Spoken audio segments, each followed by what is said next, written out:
चलिए शुरू करते हैं जेनेटिक्स को and we will start with the chapter principles of inheritance and variation and then हम बढ़ेंगे मॉलिक्यूलर बेसिस ऑफ इनहेरिटेंस की तरफ एंड देन हम लोग बढ़ेंगे टुवर्ड्स इवोल्यूशन। शुरू करते हैं पहले क्वेश्चन के साथ, फटाफट देखिए। X O type of sex determination is found in, फटाफट मार्क कर दीजिए, मैं तब तक आपके लिए काफी सारे पॉइंटर्स लिख देता हूं। आपके जो इंसेक्ट्स हैं ज्यादातर उनमें किस टाइप का सेक्स डिटर्मिनेशन देखने को मिलता है? इंसेक्ट्स के अंदर देखने को मिलता है XX XO type of sex determination. और सेक्स डिटर्मिनेशन की रिस्पॉन्सिबिलिटी हमेशा उस पेरेंट के ऊपर होती है जो कि आपका हेट्रोगैमेटिक होता है, जो दो डिफरेंट टाइप के गैमीट बना सकता है, जो कि इंसेक्ट के केस में है मेल। अगर आप ह्यूमन की बात करें तो ह्यूमन तो बहुत इजी है, ये तो आप डायरेक्टली रिलेट कर पाएंगे। ह्यूमन के अंदर सेक्स डिटर्मिनेशन किस प्रकार से होता है? फीमेल में XX आपके सेक्स क्रोमोसोम होते हैं और मेल के अंदर XY आपके सेक्स क्रोमोसोम होते हैं। तो सेक्स डिटरमाइन करने की रिस्पॉन्सिबिलिटी किसकी है? अगेन आपके मेल की है, यह आपका हेट्रोगैमेटिक है। इसके अलावा अगर आप देखें मेरे दोस्त, तो यहां पर आपका बर्ड के अंदर जो केस है ये सबसे इंपॉर्टेंट है और ये आपसे पूछा जाता है, इसको मैं स्टार मार्क कर रहा हूं, हो सकता है इस बार आपका पेपर में आपको रखा मिले। यहां पर होती है ZZZW type of sex determination. यहां पर खास चीज क्या है? यहां पर खास चीज ये है कि आपका ZZ जो है ये आपका मेल है and ZW is your female, यानी बर्ड में सेक्स डिटर्मिनेशन के लिए रिस्पॉन्सिबल कौन है? फीमेल है। एंड आपका चौथा टाइप ऑफ सेक्स डिटर्मिनेशन है हनी बी के अंदर, और इस हनी बी के अंदर सेक्स डिटर्मिनेशन के मेथड को हम लोग कहते हैं हैप्लोडिप्लॉइडी। यानी यहां पर क्या होता है? यहां पर आपका एक ऑर्गेनिज्म हैप्लॉइड होगा और एक ऑर्गेनिज्म डिप्लॉइड होगा। तो जो यहां पर मेल होते हैं ये आपके हैप्लॉइड होते हैं, सिर्फ सिंगल सेट ऑफ क्रोमोसोम है इनमें, और फीमेल आपकी कैसी भी हो, यानी चाहे वर्कर भी हो चाहे रानी मक्खी हो, या आपकी क्या हो जाएगी? ये आपकी डिप्लॉयड हो जाएगी। तो क्रोमोसोम के सेट ही आपके बढ़ जाते हैं। तो अल्टीमेटली ये 4 लाइन जो है इनमें से आपका 4 नंबर का काम नीट में आएगा, गारंटी के साथ कह रहा हूं। यहां पर उत्तर क्या हो जाएगा हमारा भैया जी? डी हो जाएगा। इंसेक्ट की हम लोग बात कर रहे हैं, यहां पे XX XO type of sex determination हो जाएगा, एक्सो एकदम हो जाएगा, है ना। अगर आप ड्रोसोफिला की बात करें तो ड्रोसोफिला एक एक्सेप्शन है, इनमें भी हमारे जैसा ही होता है, XX XY type of sex determination होता है। बर्ड में ZZZW type of sex determination होता है। मंकी तो हमसे रिलेटेड है, आपका XX XY type of sex determination होगा।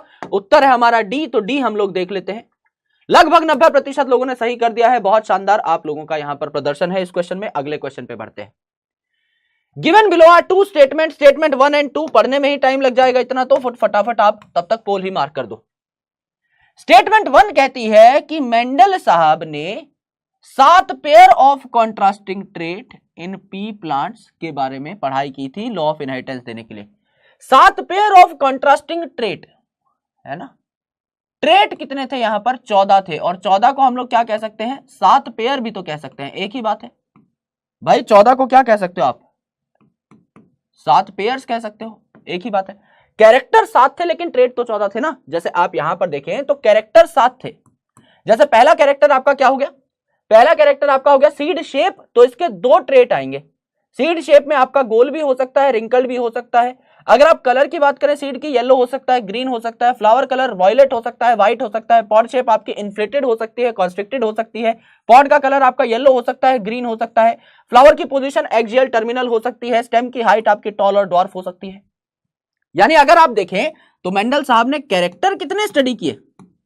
कैरेक्टर कितने स्टडी किए? 7 स्टडी किए, लेकिन हर कैरेक्टर के 2 कॉन्ट्रास्टिंग ट्रेट भी थे। तो ट्रेट कितने हो गए? हर कैरेक्टर के 2 ट्रेट हो गए, तो 7 × 2 14 ट्रेट नहीं हो गए क्या?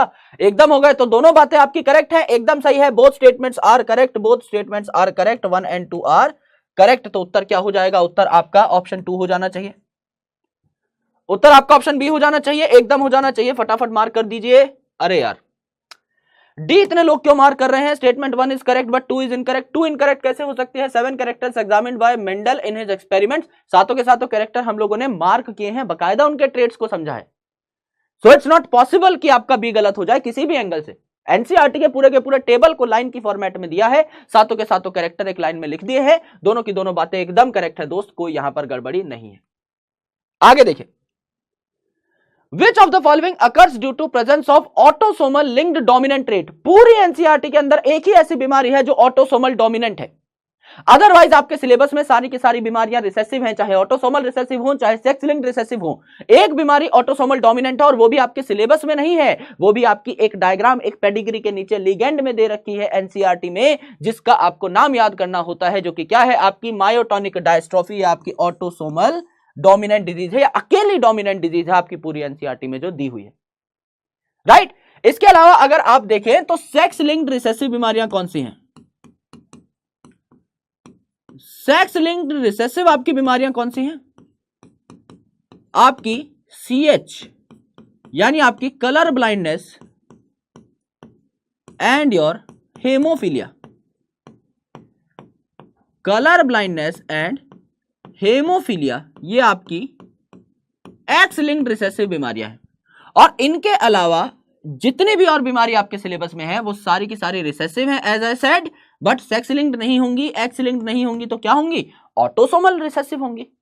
जैसे आपका यहां पर बचे हुए देख लीजिए आपका यहां पर जितनी भी बीमारियां हैं आपका sickle cell anaemia and so on, वो सारी की सारी क्या है आपकी सारी की सारी ऑटोसोमल रिसेसिव है। सिर्फ सी और एच क्या है आपकी सेक्स लिंक्ड रिसेसिव बीमारियां होती हैं। ठीक है, आ जाओ। Given below are two statements, बड़ा सवाल है तो फटाफट इसका पोल ही मार्क कर लेते हैं, पढ़ने में भी टाइम लगेगा। Given below are two statements, A और आर इनको कहा गया है। असर्शन कहती है Mendel's law of independent assortment does not hold good for the genes that are located closely on the same chromosome. एक ही क्रोमोसोम पर दो जीन अगर पास पास पाए जा रहे हैं, ये अगर आपका एक क्रोमोसोम है और इस पे दो जीन एकदम पास पाए जा रहे हैं, यानी ये लिंक्ड हैं। अगर ये लिंक्ड हैं, अगर ये दोस्ती ये नहीं तोड़ेंगे तो जाहिर सी बात है इंडिपेंडेंटली असॉर्ट नहीं होंगे, जहां भी जाएंगे साथ साथ जाना चाहेंगे, जिएंगे तो साथ साथ, मरेंगे तो साथ साथ, अगली जनरेशन में जाने की कोशिश करेंगे तो साथ साथ।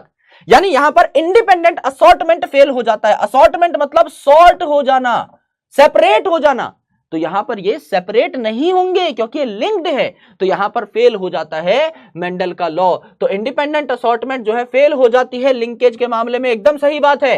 रीजन क्या है? Closely located gene assort independently, गलत बात है, इंडिपेंडेंटली असॉर्ट थोड़ी होंगे। तो असर्शन सही है, रीजन गलत है, असर्शन सही है, रीजन गलत है। A is correct, R is not correct. Simple सी बात है, उत्तर क्या हो जाएगा आपका? डी हो जाएगा। उत्तर आपका डी हो जाएगा लगभग 40% ने, यार यहां तो बहुत का बड़ा हो गया है। सी किसने किया है? A and R are correct. Correct कहां है? क्लोजली लोकेटेड जीन्स जो हैं ये साथ साथ जाना पसंद करेंगे। अगर ये बहुत ज्यादा लिंक्ड है तो अगली जनरेशन में अलग अलग। अगर इनकी दोस्ती इतनी गहरी है तो ये अपनी दोस्ती का प्रमाण भी तो देंगे, अगले जनरेशन में ऑब्वियसली साथ साथ भागेंगे ना, इसीलिए तो इनको लिंक्ड कह रहे हैं हम लोग, है ना, सच्ची यारी है। तो यहां पर उत्तर हो जाएगा आपका डी। न्यूमेरिकल आ गया है, यहां पर बहुत ज्यादा टाइम ले लो भाई, कोई दिक्कत नहीं है, 45 सेकंड का टाइम ले लो, 1 मिनट का टाइम ले लो, चलो और इसको सॉल्व करने की कोशिश करो। Recombination frequency between the genes A and C is 5%, B and C is 15%, B and D is 9%, A and B is 20%, C and D is 24%, A and D is 29%. What will be the sequence of this gene on linear chromosome? अगर एक chromosome ऐसा है, इसके ऊपर अलग अलग jeans पाए जाएंगे, इसके ऊपर अलग अलग जीन्स पाए जाएंगे। इन जीन्स का आपको सीक्वेंस बताना है अपनी रिकम्बिनेशन फ्रीक्वेंसी को देख करके। भाई रिकम्बिनेशन क्या होता है? रिकम्बिनेशन मतलब किसी और के साथ कंबाइन हो जाना। और किसी और के साथ कंबाइन कौन होगा? जो जीन दूर दूर प्रेजेंट है। भाई अगर मेरी किसी से बहुत अच्छी दोस्ती है, मैं उसके साथ लिंक्ड हूं, तो मैं कहीं और रिकम्बाइन नहीं होऊंगा, मैं अपने दोस्त के साथ एकदम सगा रहूंगा। लेकिन अगर मैं अपने दोस्त से बहुत दूर हूं, मेरा उससे कोई गहरा संबंध नहीं है, तो मैं किसी और के साथ भी रिकम्बाइन हो जाऊंगा मौका मिलते ही। यानी लिंकेज अगर बहुत ज्यादा है तो रिकम्बिनेशन कम, और रिकम्बिनेशन ज्यादा है तो लिंकेज कम। तो यहां पर आपका क्या दिया हुआ है? जीन ए एंड सी के बीच में सिर्फ 5% आपका क्या है? रिकम्बिनेशन फ्रीक्वेंसी है, कम रिकम्बाइन कर रहे हैं, यानी लिंक्ड है। तो अगर इसको मैं ए बोल दूं तो ए और सी आपका कह लीजिए सबसे पास पास है। बी एंड सी 15% है ना, बी एंड डी 9%। समझ लीजिए यहां पर आपने लिख दिया है ए और सी, ठीक है।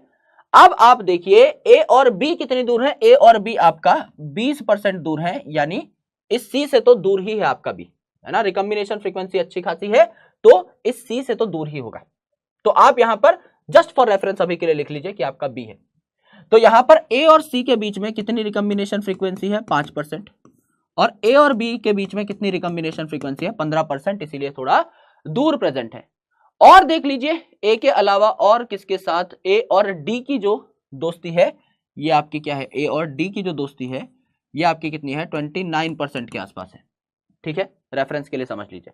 तो हमने ए और डी के बीच का नंबर यहां पर देख लिया है, हमने यहां पर ए और सी का नंबर देख लिया है, और हमने यहां पर क्या देख लिया है, बी और सी का नंबर हमने देखा था, राइट। ए और बी का नंबर हमने देखा था 20% के आसपास, ए और बी का हम लोग यहां पर 20% लिख देते हैं। ये 3 नंबर हम लोगों ने देख लिए। अब बाकी नंबर देखने की कोशिश करिए। सी और डी क्या एक दूसरे से बहुत दूर दूर प्रेजेंट है, बहुत दूर दूर प्रेजेंट है। सी और डी एक दूसरे से बहुत दूर दूर प्रेजेंट है, तो सी और डी के बीच में अच्छा गैप होना चाहिए, पर यहां वो गैप नहीं है ना, यहां वो गैप नहीं है। तो आपका ए के बाद सी आया है ना, यहां पर हमें एक गड़बड़ मिली। फिर आपका क्या आ जाना चाहिए, डी आपका सबसे दूर हो जाना चाहिए। ए और डी के बीच में सबसे ज्यादा गैप है ना, ए और डी के बीच में कितना गैप है, 29% गैप है, यानी कि यहां पर रिकॉम्बिनेशन सबसे ज्यादा हो रही है, तो ये सबसे दूर पाए जाएंगे। तो ए अगर सबसे पहले है तो डी सबसे बाद में होगा, ए अगर सबसे पहले तो डी सबसे बाद में होगा, डी सबसे बाद में होगा। अब ए के पास बी है या सी, यहां से देखिए ए के पास बी है या सी, ए के पास आपका यहां पर क्या होना चाहिए, ए के पास यहां पर बी जो है 20% रिकॉम्बिनेशन दिखा रहा है एंड सी 5%, तो आपका उत्तर क्या हो जाना चाहिए, ये आ जाएगा, नहीं सी आ जाएगा ना पास, हाँ सी आपका पास आ जाएगा। देखो यहां पर आराम से समझने की कोशिश करो, ए और सी 5% यानी ए और सी पास पास है, तो ए के बाद सी आएगा ना आपका, ए के बाद बी नहीं आएगा, बी दूर है कंपैरेटिवली, तो यहां पर रिकॉम्बिनेशन डेटा से सीधा सीधा सवाल निकाल, करेक्ट आंसर क्या आ जाएगा आपका, ए आ जाएगा। यानी जितना डेप्थ में हम जा रहे थे उतनी डेप्थ में जाने की जरूरत नहीं थी। यहां पर देखो सबसे ज्यादा दूर कौन कौन होंगे, आपके ए और डी होंगे, ए और डी सबसे ज्यादा दूर दूर है, तो ए और डी कोने कोने में आ जाएंगे, तो ये दोनों ऑप्शन एलिमिनेट हो गए। अब देख लो ए और बी ज्यादा पास है, ए और सी ज्यादा पास है, यहां पर देख लो आपका ए और सी 5% ही रिकॉम्बिनेशन है ना, ये सबसे पास है, तो ए के पास क्या होना चाहिए, सी होना चाहिए ना कि बी, तो ये भी एलिमिनेट हो जाएगा, उत्तर आपका ये आ जाएगा, सिंपल। अगर आपको पेन नहीं उठाना है तो आप डायरेक्टली भी कर सकते थे, but this was just to show you the concept. I guess ज्यादातर लोगों ने सही कर दिया होगा, एक्सपेक्ट अराउंड 50%, 80% तो कमाल ही हो गया भाई, खतरनाक गेम। आ जाओ अगले सवाल के ऊपर, यह भी न्यूमेरिकल है, तो इसमें भी आप टाइम ले सकते हो, पर टाइम उतना नहीं दूंगा मैं, 45 सेकंड का पोल हम ले लेते हैं। आराम से देखिए क्या बोला गया है, if a colour blind female marriage a man जिसकी मम्मी कलर ब्लाइंड थी, अगर इनकी मम्मी कलर ब्लाइंड थी तो कलर ब्लाइंडनेस क्या है, सी और एच अभी हमने बताया था आपका एक्स लिंक्ड रिसेसिव जीन है, यहां पर इस बीमारी के लिए रिस्पॉन्सिबल एक्स लिंक्ड रिसेसिव बीमारी है, यानी रिसेसिव केस में ये आपकी शो होगी, और वो भी एक्स क्रोमोसोम पे रिसेसिव होनी चाहिए ये बीमारी, तो एक्स छोटा सी एक्स छोटा सी छोटा सी छोटा सी दोनों रिसेसिव होंगे, तभी ये मदर बीमार हो पाएगी। एक भी सी बड़ा हो गया तो आपका डोमिनेंट केस हो जाएगा, तो बीमारी नहीं होगी। तो ये मदर है ना, mother is also colour blind, इसका बच्चा हुआ तो बच्चा होगा, तो ये आपका एक नॉर्मल आदमी से शादी करेगी, जब इसका बच्चा होगा मेल बच्चा होगा तो मदर से तो एक्स छोटा सी आएगा ही आएगा, यहां से वाई आएगा ही आएगा, ये हमारे मेल का कॉम्बिनेशन बन गया। So if a colour blind female, इसकी शादी होती है एक कलर ब्लाइंड फीमेल के साथ, कलर ब्लाइंड फीमेल के साथ। If a colour blind female marriage to a man जिसकी मम्मी कलर ब्लाइंड थी, यहां तक हमने क्वेश्चन सॉल्व कर लिया है। What are the chances of her progeny having colour blindness, इसके बच्चे कलर ब्लाइंड होंगे, इस बात की क्या पॉसिबिलिटी है, देख लो भाई, एक्स छोटा सी कलर ब्लाइंड हो गई आपकी फीमेल, एक्स छोटा सी कलर ब्लाइंड हो गई आपकी फीमेल, रिसेसिव केस है। और मेल तो बेचारा पैदा ही होता है मरने के लिए, है ना, एक ही एक्स क्रोमोसोम है, एक पे भी बीमारी आई खेल खत्म। एक्स छोटा सी वाई, मेल की बैंड बज गई, एक्स छोटा सी वाई, मेल की बैंड बज गई, यानी चारों के चारों बच्चे कलर ब्लाइंड होंगे, यानी 100% हो जाएगी यहां पर फ्रीक्वेंसी, 100% हो जाएगी भाई। कोई भी बच्चा पैदा हो बीमारी होनी ही होनी है उसके अंदर, लगभग 60% बच्चों ने कर दिया है, पर बाकियों को कॉन्सेप्ट समझ में आना चाहिए। मेन जो सवाल पूछा गया था ना, उसका जवाब यहां से निकलेगा। ये जो लाइन कही गई है ना कि एक आदमी है और उसकी मदर कलर ब्लाइंड थी, अगर फादर का जीनोटाइप नहीं दिया है, इसका मतलब फादर नॉर्मल है बाय डिफॉल्ट। हर क्वेश्चन में यही लेना होता है। अगर आपको किसी आदमी का जीनोटाइप, किसी औरत का जीनोटाइप नहीं दिया है, इसका मतलब वो नॉर्मल है। सिर्फ बीमार का जिक्र किया जाता है इन एवरी क्वेश्चन। ये एकदम स्टैंडर्ड नोटेशन है। तो यहाँ 4 बच्चे पैदा हो रहे हैं, सब में छोटे सी हैं, बड़ा सी कहीं से आ ही नहीं रहा, ना फीमेल के पास है ना मेल के पास। सारे बच्चे क्या होंगे? कलर ब्लाइंड हो जाएंगे। ओके, इसमें तो लगाने का कोई फायदा ही नहीं है। पोल आराम से देखिए। Production of gamete by parents, formation of zygote F1 and F2 plant can be understood by the diagram। Reginald C Punnett साहब ने एक स्क्वायर दिया था जिसे हम कहते हैं पुनेट स्क्वायर। उन्होंने कहा था कि एक स्क्वायर बनाओ, एक साइड पे एक पेरेंट के गैमेट लिखो, दूसरी साइड पे दूसरे गैमेट के, पॉसिबल कॉम्बिनेशंस आपको मिल जाएंगे, इसे पुनेट स्क्वायर कहते हैं। बाकी सारी चीजें आपकी इधर उधर के ऑप्शन है। और पीवाईक्यू का सवाल है नेट स्क्वायर, बुलेट स्क्वायर, पंच स्क्वायर और पुनेट स्क्वायर। आपने सुना ही इनमें से एक चीज है, बाकी सारे नाम ही आपने नहीं सुने। तो आपका ये बहुत ही वाहियात सवाल है जो पीवाईक्यू में पूछा गया है, पर सिंस पीवाईक्यू है तो इसकी इंपॉर्टेंस तो अपनी जगह करेक्ट है ही। आ जाओ भैया, न्यूमेरिकल आ गया है, ले लो टाइम। देखिए, in a cross between a male and female both heterozygous for sickle cell anaemia. मैंने आपको बताया था सिर्फ सी और एच यानी कलर ब्लाइंडनेस और आपका हेमोफीलिया आपका एक्स लिंक्ड रिसेसिव डिजीज है, बाकी ऑटोसोमल रिसेसिव है। तो यहां पर अगर आप देखें तो मेल और फीमेल दोनों हेटेरोजाइगस हैं, यानी दोनों का पेयर जो है हेटेरोजाइगस है। तो यहां पर HbA नॉर्मल, HbS डिजीज ये आपका मेल हो गया और HbA नॉर्मल और HbS यहां पर क्या हो गया? फीमेल हो गया। सिंस ये रिसेसिव बीमारी है तो जब HbS साथ आता है सिर्फ तभी आपका यहां पर क्या हो सकता है? बीमारी हो सकती है। अगर एक भी नॉर्मल है, डोमिनेंट केस है, तो आपका बीमारी नहीं होगी, है ना। What percentage of progeny will be disease? बच्चे कितने डिजीज होंगे? देखो HbA पूरा नॉर्मल, AA लिख दो, नॉर्मल है। HbS इनकी तरह नॉर्मल है, AS एकदम नॉर्मल है, कैरियर होगा। SA यानी AS यहां पे डोमिनेंट आ गया, एक भी A आते ही नॉर्मल केस हो जाएगा। और SS ये आपका पूरे तरीके से रिसेसिव है। तो 1 आउट ऑफ 4 यानी आपका लगभग 25% बच्चे क्या होंगे? सिकल सेल अनीमिया के शिकार होंगे। 25% आपका उत्तर आ जाएगा। हमने सॉल्व किया, 25% उत्तर आ जाएगा। मानते हो? 37% यार, 47 100% कैसे होगा? पिछले वाला क्यों मार रहे हो आप? है ना भाई। यहां पर अगर आप देखोगे तो रिसेसिव बीमारी है ना, ये आपका ऑटोसोमल रिसेसिव बीमारी है, ऑटोसोमल रिसेसिव बीमारी है। और रिसेसिव बीमारी की एक खास बात होती है, ये सिर्फ तभी एक्सप्रेस करती है जब दोनों के दोनों अलील सेम हो, यानी सिर्फ HbS आएगा, सिर्फ तभी बीमारी होगी। एक भी HbA है तो बीमारी नहीं होगी। तो यहां भी A है, यहां भी A है, यहां भी A है, तो इन तीनों में बीमारी नहीं होगी। 4 में से सिर्फ एक बच्चे में बीमारी होगी, यानी आपका 25% बच्चों में बीमारी होगी। Identify the wrong statement with reference to gene I that controls ABO blood group। Directly देखो कि ब्लड ग्रुपिंग में जीन I का क्या लेना देना है। A person will have only 2 of the 3 alleles। अगर मेरा ब्लड ग्रुप A है तो मेरे अंदर IA या छोटा I हो सकता है या IA हो सकता है, पर IA और I मैक्सिमम 2 ही अलील हो सकते हैं। अगर मेरा ब्लड ग्रुप A है तो IB नहीं हो सकता। तो एक पॉपुलेशन के अंदर तीनों देखने को मिलते हैं, लेकिन एक इंडिविजुअल में सिर्फ 2 ही देखने को मिल सकते हैं एक बार में। ये बात करेक्ट है। IA and IB are present together, they express same type of sugars. नहीं भाई, IA जो है ये A ब्लड ग्रुप बनाएगा, IB B ब्लड ग्रुप बनाएगा, तो दोनों के दोनों डिफरेंट हैं, डिफरेंट टाइप ऑफ शुगर्स ये बनाते हैं। और छोटा I कोई शुगर नहीं बनाता। अलील I does not produce any sugar, छोटा I कोई शुगर नहीं बनाता, ये बात भी करेक्ट है। Gene I has 3 Aleel, IA, IB और छोटा I, ये बात भी एकदम करेक्ट है। तो गलत बात क्या है? सिर्फ और सिर्फ ऑप्शन 2 है, सीधा सीधा यहां पर पकड़ में आ रही है। ये आपका सवाल है। Experimental verification of chromosomal theory of inheritance. Chromosomal theory of inheritance दी किसने? फटाफट तब तक आप चैट सेक्शन में जवाब बताइए। 2 सवाल हैं। It is given by, chromosomal theory of inheritance was given by Sutton and Boveri, and it is proved by, experimentally proved by T.H. Morgan. Thomas Hunt Morgan, जिनको फ्लाई मैन ऑफ जेनेटिक्स कहा जाता था, क्योंकि ये research करते थे एक fly के ऊपर जिसे फ्रूट फ्लाई या ड्रोसोफिला कहा जाता था। तो फ्लाई मैन ऑफ जेनेटिक्स या फादर ऑफ एक्सपेरिमेंटल जेनेटिक्स इनको बोला जाता है। बहुत सारे एक्सपेरिमेंट्स किया करते थे।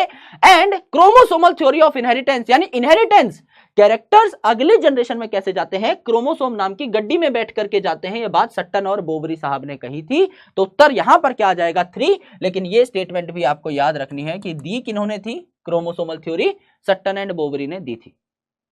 सिलेक्ट द करेक्ट मैच, सत्य वचन का पता लगाएं। फटाफट पोल मार्क कर दीजिए, तब तक हमें इतना क्वेश्चन पढ़ने में टाइम लगेगा। फिनाइल कीटोन यूरिया है ना, फिनाइल कीटोन यूरिया एक बीमारी है जो कि किस वजह से हो जाती है। फिनाइल कीटोन क्या होता है आपका, फिनाइल एलेनिन आपका टायरोसिन में कन्वर्ट नहीं हो पाता।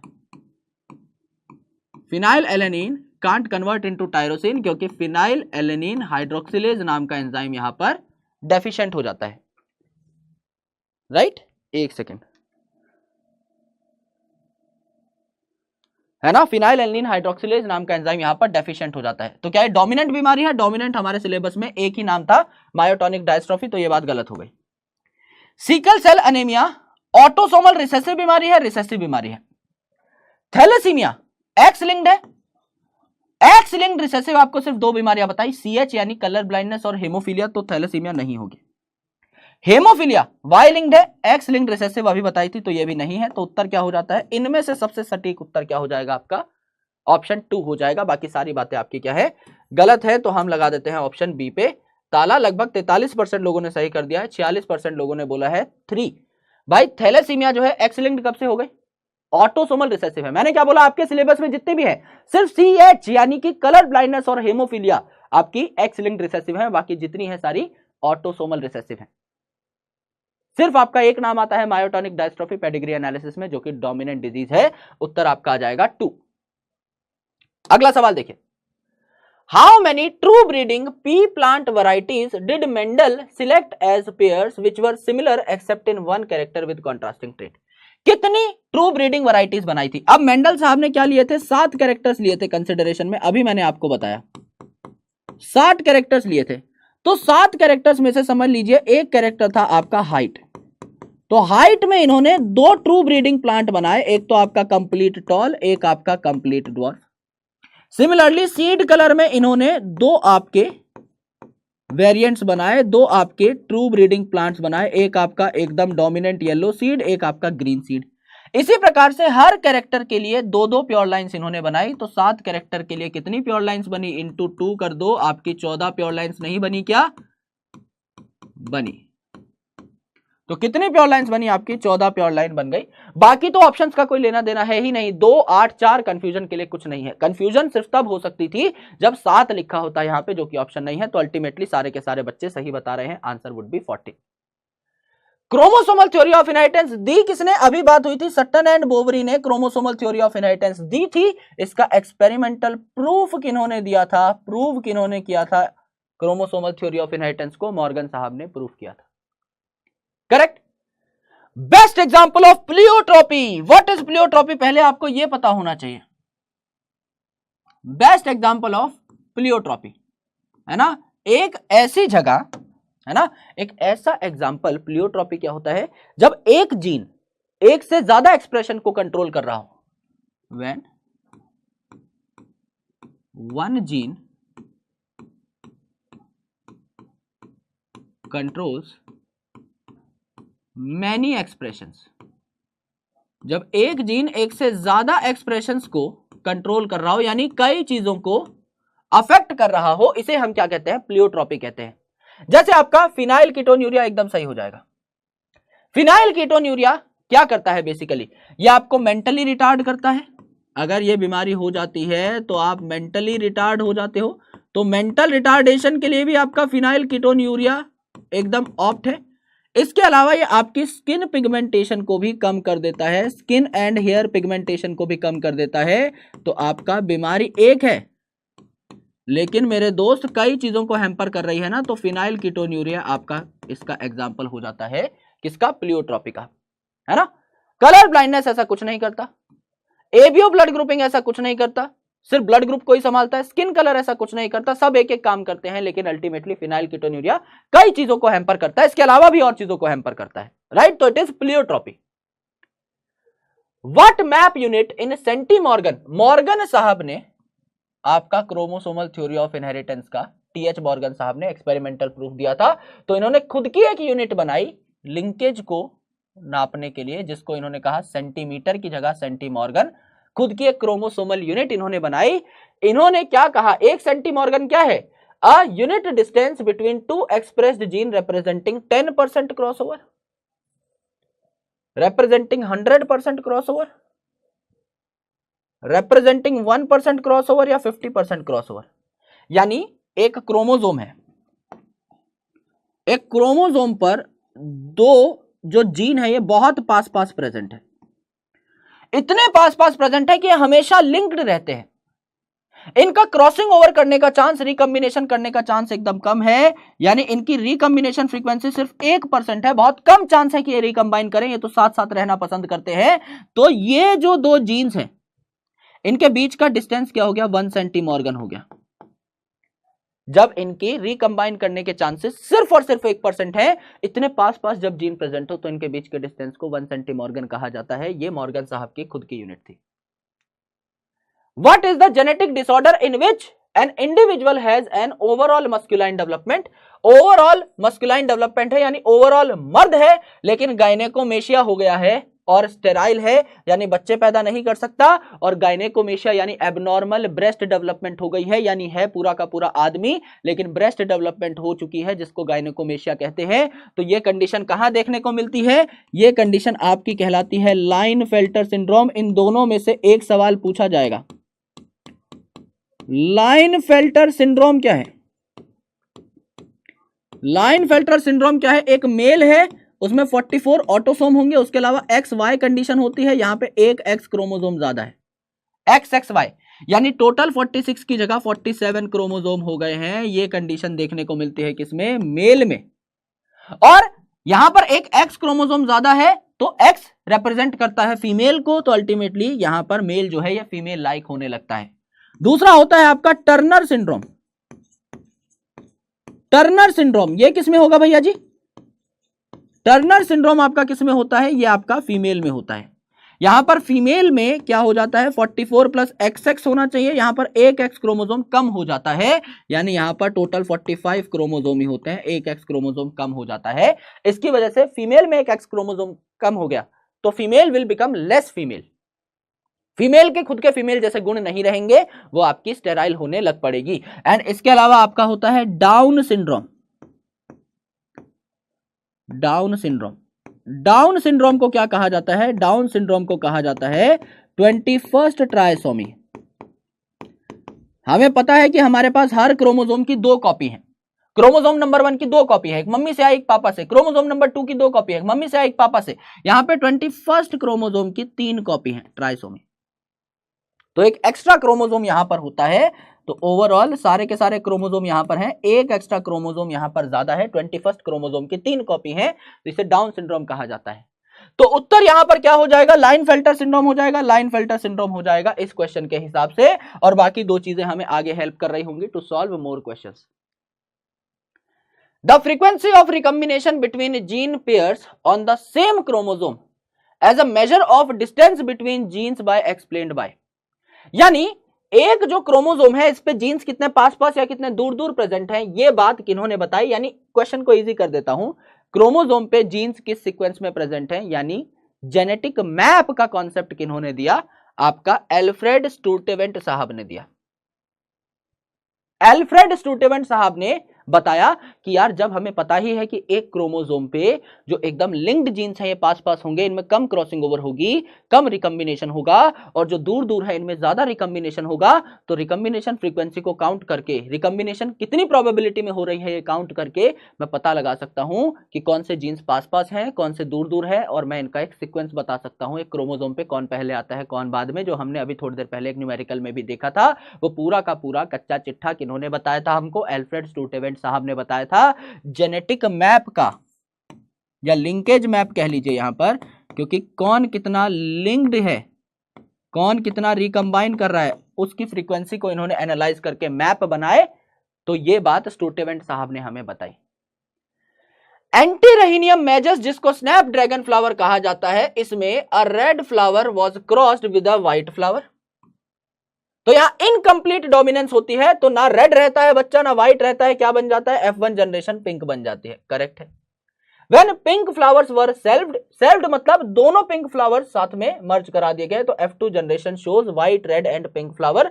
Choose the incorrect statement from the following. Incorrect बात बताओ। This experiment does not follow the principle of dominance. एकदम सही बात है, यहां डोमिनेंस नहीं होती, यहां इनकम्प्लीट डोमिनेंस होती है। इनकम्प्लीट डोमिनेंस का एग्जांपल है pink colour in F1 is due to incomplete dominance. Incomplete dominance है, करेक्ट है। Ratio of F2 is 1 for red 2 for pink 1 for white. बात तो करेक्ट है, लेकिन मैं आपको सॉल्व करके दिखा देता हूं। भाई समझ लीजिए, यहां पर कैपिटल आर आपका रेड है और यहां पर स्मॉल आर आपका क्या है, व्हाइट है। इसका गैमेट क्या बनेगा, कैपिटल आर, इसका गैमेट क्या बनेगा, स्मॉल आर। जब ये दोनों मर्ज कर जाएंगे, जब ये दोनों मर्ज कर जाएंगे तो बच्चा क्या बनेगा, कैपिटल आर स्मॉल आर। अब कैपिटल आर यहां पर पूरा डोमिनेटिंग नहीं है, तो बच्चा बन गया पिंक। अब इस पिंक वाले को दूसरे पिंक से जब क्रॉस कराया तो पहला बच्चा क्या बना, कैपिटल आर यानी रेड। दूसरा क्या बना आपका, कैपिटल आर स्मॉल आर यानी कि पिंक। फिर बना आपका capital R small R that is pink, and then small R that is white. तो एक व्हाइट है, एक रेड है और दो आपके पिंक है। 1:2:1 यहां पर कंडीशन है, एकदम सही बात है। Law of segregation does not apply to this experiment. Law of segregation यानी law of purity of gamete दुनिया में हमेशा कांस्टेंट रहता है, ये अप्लाई होगा ही होगा। क्यों, क्योंकि यहां पर कैपिटल आर थे, जब गैमेट बने तो यहां पर सिर्फ एक कैपिटल आर आया, स्मॉल आर थे, एक स्मॉल आर आया। यहां पे गैमेट बने तो capital R small R separate हो गए, capital R small R separate हो गए। गैमेट बनते टाइम तो सेग्रीगेशन हो ही रही है, तो ये तो आपका हमेशा सदाबहार आपका एकदम फॉलो किया जाता है। तो चौथा आपका आंसर आ जाएगा बहुत ही अच्छे तरीके से। आगे देखिए, सिलेक्ट द इनकरेक्ट स्टेटमेंट। गंदी बात का पता लगाना है। Male fruit fly is heterogametic. Male fruit fly में क्या होता है, XX XY type of sex determination है, तो मेल आपका XY होता है। हेट्रोगैमेटिक है, डिफरेंट गैमेट बन रहे हैं, एकदम सही है, X और Y बन रहे हैं। In male grasshopper 50% of sperm have no sex chromosome. Grasshopper में क्या होता है, XX XO type of sex determination है, तो यहां मेल जो है इसमें एक्सो कंडीशन है, तो आधे गैमेट में X जाएगा, आधे गैमेट में O यानी 0 जाएगा, कुछ भी नहीं जाएगा, नल क्रोमोसोम इसको बोलते हैं। तो 50% में कोई सेक्स क्रोमोसोम नहीं है, एकदम सही बात है ये। तो ये भी सही बात थी, ये भी सही बात है। इन डोमेस्टिक फाउल्स बर्ड्स के अंदर sex of progeny depends upon type of sperm. गलत बात है, यहां पे ZW type of sex determination होती है, एंड ZW कौन है, फीमेल है। बर्ड्स के अंदर फीमेल पे सेक्स डिपेंड करता है, तो ये बात आपकी क्या हो जाएगी, गलत हो जाएगी, right. Human mails have one of their sex chromosome much shorter than the other. तो आपका Y क्रोमोसोम जो है ये आपका शॉर्टेस्ट क्रोमोसोम होता है, और X क्रोमोसोम कंपैरेटिवली काफी बड़ा होता है। तो ये बात तो आपकी एकदम सही है, यानी उत्तर क्या हो जाएगा आपका, ये वाला उत्तर हो जाएगा, जो कि इनकरेक्ट बात है, क्योंकि आपका फीमेल सेक्स को डिटरमाइन करती है किसमें, आपका बर्ड के केस में। तो आंसर वुड बी सी, क्योंकि आपको इनकरेक्ट बताना है। Which of the following pair is wrongly matched. गंदी बात कौन सी है, गलत बात कौन सी है। Starch synthesis in P multiple alleles के कारण होता है, नहीं। स्टार्च सिंथेसिस इन पी, मटर में कितना स्टार्च बन रहा है वो क्या डिसाइड करेगा, दाने का साइज, अगर ज्यादा स्टार्च बन रहा है तो साइज बड़ा, एंड दाने का शेप, अगर ज्यादा स्टार्च बन रहा है तो गोल मटोल हो जाएगा दाना, और कम बना है तो सिकुड़ा रहेगा, श्रिंक्ड रहेगा। यानी यहां पर पी के दाने की शेप और इसकी साइज को डिटरमाइन करेगा आपका स्टार्च फॉर्मेशन, यानी मल्टीपल चीजों को आपका हैंडल कर रहा है। तो ये प्लियोट्रॉपी हुई, जो कि आपकी किसमें देखने को मिलती है, अभी हमने देखा था आपकी किसमें देखने को मिल रही थी, फिनाइल कीटोन्यूरिया में। ये बात लेकिन गलत है, मल्टीपल अलील का लेना देना नहीं है। एबीओ ब्लड ग्रुपिंग को डोमिनेंस, एबीओ ब्लड ग्रुपिंग ए और बी जब साथ पाए जाते हैं, IA और IB जब साथ पाए जाते हैं, तो ब्लड ग्रुप ए भी कंट्रीब्यूट करता है और बी भी ब्लड ग्रुप ए भी हो जाता है, दोनों साथ में को डोमिनेंस शो करते हैं। XO type of sex determination grasshopper, एकदम सही बात है। ग्रास हॉपर में XX XO type of sex determination होती है, मेल एक्सो होता है, सेक्स ये डिटरमाइन करता है।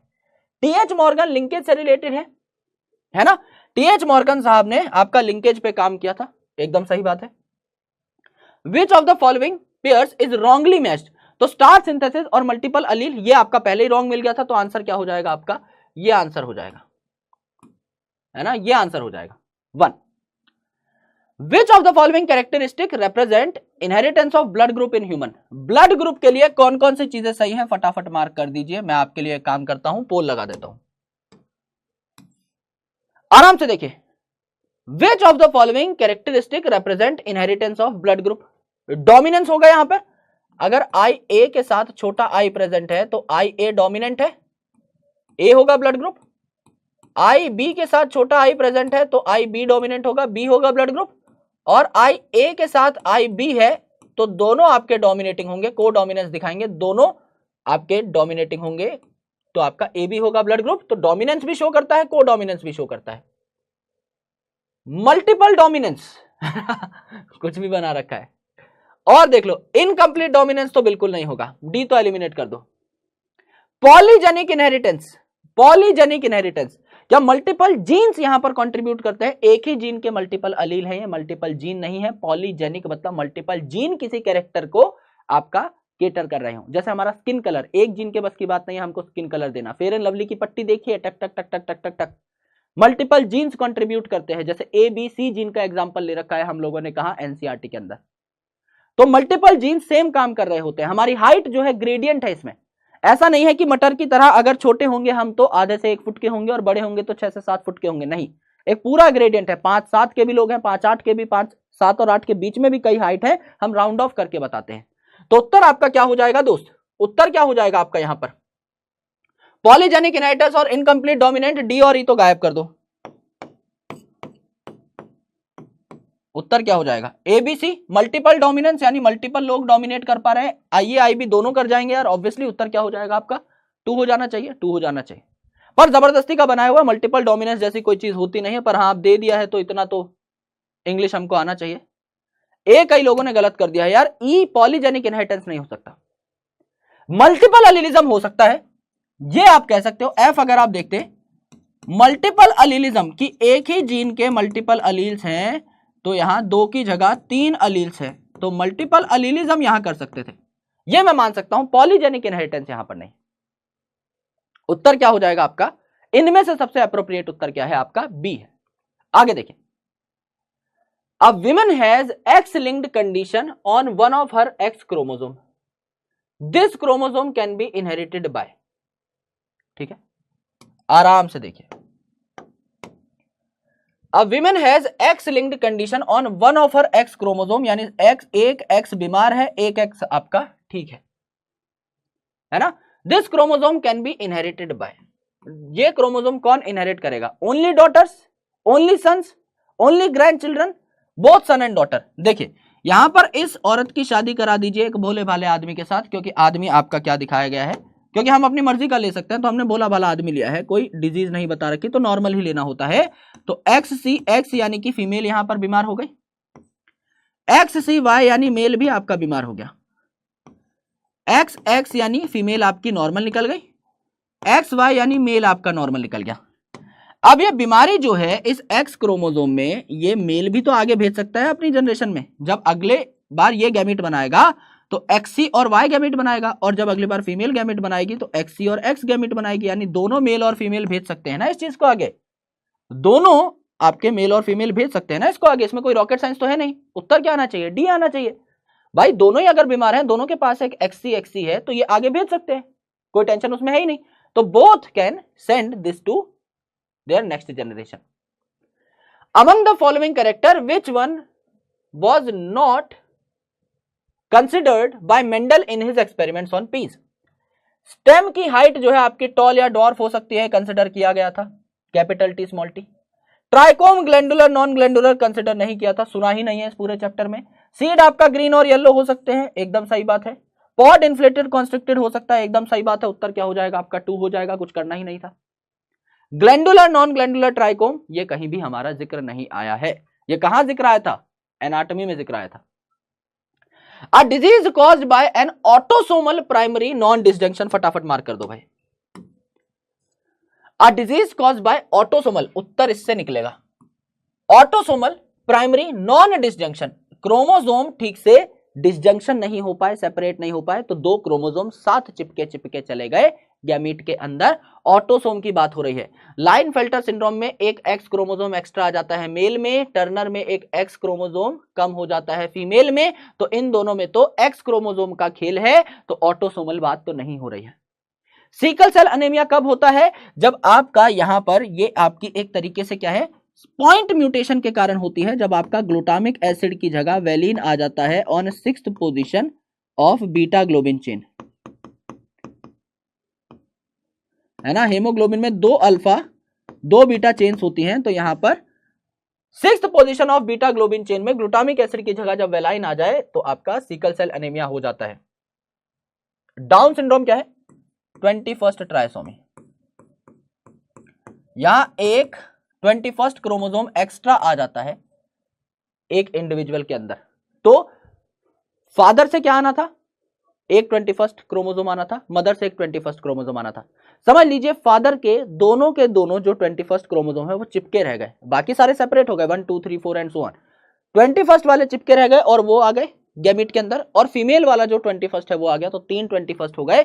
नॉन डिसजंक्शन यहां पर हो जाएगी आपकी डाउन सिंड्रोम के अंदर। तो ये सबसे आपका सटीक उत्तर हो जाता है। आई होप आपने कर दिया होगा, क्योंकि सवाल इतना भारी नहीं था। अरे रे यार, अभी बताया था लाइनफेल्टर सिंड्रोम क्या चीज है, आपका मेल में होती है 44 + XXY, और मैंने आपको बताया भी था एक क्वेश्चन मार्क करते टाइम ही कि उत्तर आपका इस पर्टिकुलर पॉइंट से निकलेगा, है ना। क्वेश्चन की एक एक बात पढ़ना जरूरी है, तब आप निकाल पाओगे, हवाबाजी से सवाल हल नहीं होंगे, है ना। चलो कोई बात नहीं। Gregor Mendel conducted hybridisation experiment on garden pea for 7 year. वो 7 साल कौन से थे?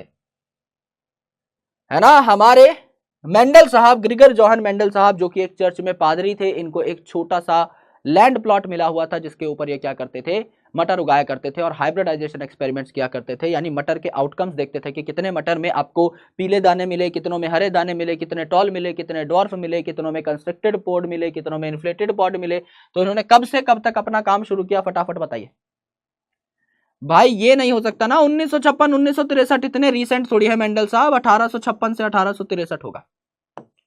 एंड इन 7 सालों में से भी 4-5 साल तो सिर्फ और सिर्फ प्योर लाइन बनाने में ही लग गए, इतने ज्यादा डेडिकेटेड साइंटिस्ट थे आपके मेंडल साहब। In haplodiploid sex determination system as seen in honeybee, honeybee में मैंने आपको बताया था मेल हैप्लॉइड है, फीमेल डिप्लॉइड है। Male produces sperm by meiosis, male आपका है ही हैप्लॉइड, क्या हैप्लॉइड सेल में मियोसिस हो सकती है? कभी नहीं हो सकती। डिप्लॉइड से हैप्लॉइड सेल बनता है मियोसिस से। मेल हैप्लॉइड है, क्या मियोसिस कर पाएगा? कभी नहीं कर पाएगा। मेल को हैव फादर, आई चलो खुद से बना लेते हैं, मेल्स हैव फादर एंड दस कैन हैव सन।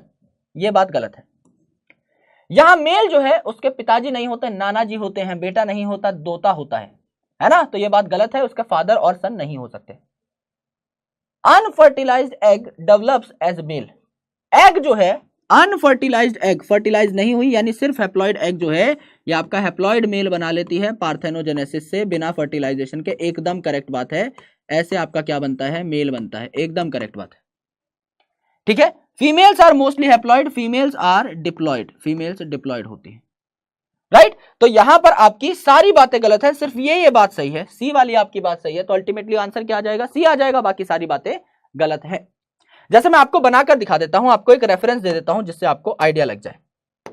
देखिए यहां पर आपकी एक डिप्लॉइड फीमेल है, डिप्लॉइड फीमेल है। अगर ये डिप्लॉइड फीमेल है तो ये अपने एग बनाएगी मियोसिस से। गैमीट कैसे बनाएगी, मियोसिस से बनाएगी। तो मियोसिस से आपका हैप्लॉइड एग बना लिया आपका फीमेल ने, कई हैप्लॉइड एग बना लिए, मल्टीपल एग्स बना सकती है। अब ये जो हैप्लॉइड एग है समझ लीजिए इसमें फर्टिलाइजेशन नहीं हुई, कोई फर्टिलाइजेशन नहीं हुई, तो ये क्या कर सकता है आपका पार्थेनोकार्पी से, बिना फर्टिलाइजेशन ही, पार्थेनोजेनेसिस से, सॉरी, है ना। फ्रूट थोड़ी बन रहा है जो पार्थेनोकार्पी होगी। यहां पर क्या बन जाएगा आपका हैप्लॉइड मेल बन जाएगा, जिसको ड्रोन कहा जाता है, ठीक है। अब ये जो ड्रोन है यहां पर लिख लेते हैं, लेट से आपका मेल है हैप्लॉइड। ये अगर अपना गैमीट बनाता है तो कैसे बनाता है, माइटोसिस से बनाता है। हैप्लॉइड सेल में माइटोसिस होगी तो क्या बनेगा आपका मेल स्पर्म बनेगा, और मेल स्पर्म और यहां पर फीमेल एग हैप्लॉइड हैप्लॉइड जब मिलेंगे तो क्या हो जाएगा, जुगलबंदी हो जाएगी और बन जाएगा डिप्लॉइड जाइगोट। और ये डिप्लॉइड जाइगोट आगे चल के क्या बनाएगा, डिप्लॉइड जाइगोट आगे चल के बनाएगा डिप्लॉइड फीमेल। ये क्या बनाएगा आपका, डिप्लॉइड फीमेल।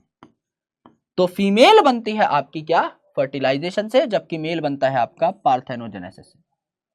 ठीक है। और यहां पर ये जो मेल है ये तो सिर्फ और सिर्फ फीमेल एग से बना हुआ है, तो इसका पापा नहीं है, इसीलिए कहते हैं इसका पापा नहीं है। और इसका बेटा नहीं होगा क्योंकि मेल ड्रोन जो है ये तो आपका स्पर्म बनाएगा जो फीमेल बनाने में हेल्प करेगा। तो मेल डायरेक्टली ना मेल से बन सकता है ना मेल बना सकता है, यानी ना इसका बेटा होता है ना इसका पापा होता है, ये बात है। आइए अगला सवाल देख लीजिए। सवाल थोड़ा बड़ा है तो यहां पर पोल दे ही देते हैं, आराम से मार्क कर दीजिए, तब तक मैं सवाल पढ़ लेता हूं, थोड़ा देख लेता हूं क्या पूछा गया है। Which of the following statement is incorrect with respect to sickle cell anaemia. गंदी बात कौन सी है, घटिया बात कौन सी है। Substitution of amino acid in globin protein results due to single base substitution at 6th codon 6th position of beta globin chain. GAG का जीयूजी बन सकता है, एकदम सही बात है, जिसकी वजह से आपका ग्लूटामिक एसिड का वेलाइन बन जाता है। ठीक है। The defect is caused by substitution of valine by glutamic acid. Glutamic acid by valine, उल्टा लिखा हुआ है, उल्टा लिखा हुआ है। और देखो, the mutant haemoglobin molecules undergo polymerisation under low oxygen tension. Oxygen ज्यादा कैरी नहीं कर पाते, गोल मटोल बाय कनकेव डिस्क शेप ना होकर के सिकुड़ करके आपका सिकल शेप दराती जैसे बन जाते हैं, तो कम ऑक्सीजन कैरी कर पाते हैं, ये बात भी आपकी करेक्ट है। Shape of RBC change from biconcave disc to elongated sickle like, इसीलिए इसको सिकल सेल अनीमिया बोला है। अनीमिया यानी आरबीसी की कमी हो चुकी है, ये कम आपके इलाके में आरबीसी अब रख पाते हैं, कम ऑक्सीजन कैरी कर पाते हैं। तो उत्तर क्या हो जाएगा आपका, गंदी बात कौन सी है, सिर्फ और सिर्फ आपकी बी गंदी बात है। एंड आई होप आप लोगों ने मार्क कर दिया होगा। 62% लोगों ने सही मार्क किया, हालांकि इस क्वेश्चन में इतनी गलती होनी नहीं चाहिए, बट स्टिल अभी आपके पास वक्त कम है तो उसी हिसाब से इस सवाल को आंका जाएगा। Alpha thalassaemia is controlled by, फटाफट मार्क कर दीजिए।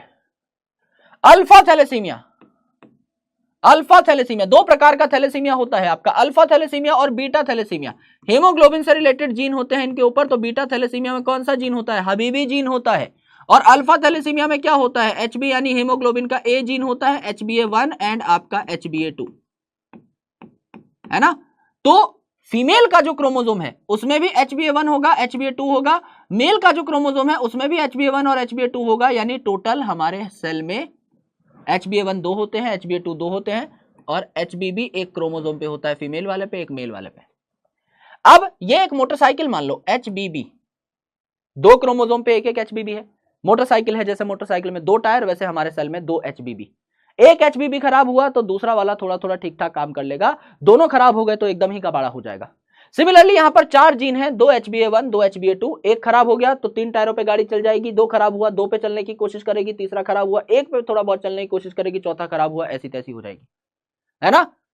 तो two closely linked related gene HbA1 and HbA2, alpha thalassaemia is controlled by closely linked genes है HbA1 HbA2, करेक्ट है। अ सिंगल जीन HbB, ये बीटा थैलेसीमिया की बात हो रही है ना कि अल्फा की। Genes are present on chromosome number 11, या बीटा की बात हो रही है। यहां पे किस पे पाए जाते हैं, 16 पे, है ना। तो यहां पर धोनी भैया की बात याद करेंगे, थाला फॉर अ रीजन, किस चीज की बात हो रही है, थैलासीमिया की बात हो रही है ना, थैलासीमिया की बात हो रही है। तो नंबर 7 लाना है कुछ भी करके, है ना। इस बार हमारा नंबर लीगली 7 आ रहा है, तो धोनी फैन से एक बार फटाफट से उड़ा दीजिए thalassaemia in the chat section, फटाफट, है ना। तो थैलेसीमिया में कैसे याद करेंगे, अल्फा थैलेसीमिया क्या है, 1 + 6 आपका 16वां क्रोमोसोम हो जाएगा, यहां पर टोटल 7 आ रहा है। और बीटा जो है आपका, beta starting from B second alphabet 1 + 1 = 2। Glutamic acid कोई लेना देना ही नहीं है बात का। उत्तर क्या हो जाएगा मेरे भैया, उत्तर क्या हो जाएगा आपका, 1 हो जाएगा।